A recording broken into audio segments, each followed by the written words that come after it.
Hello, everybody at AWC. Good morning and welcome to church this morning.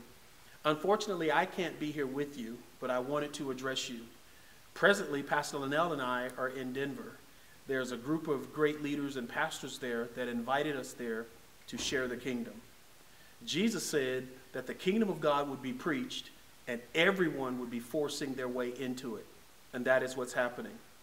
But I really wanted to talk to you today about Gilgal.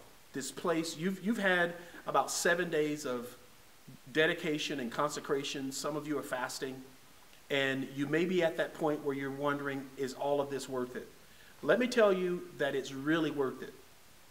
Preparing for the Jericho in your life, this impassable, impenetrating kind of place that God's calling you to. Your dreams are bigger than you ever imagined. Well, you have to prepare for them. The only way your dream is going to become accomplishable is when you become bigger than your dream. When you allow God to come inside of you and make you bigger than where you're headed. And I want to encourage you to continue. I'll be able to see you on Wednesday night, but I want you to continue your dedication, your consecration, and preparing for your launching place. You're going to have a great word today, as always, here at AWC. Someone's going to minister the word to you, and it's going to be explosive in your heart. So get your notebooks, your Bibles, and let's learn. And I'll see you on Wednesday night.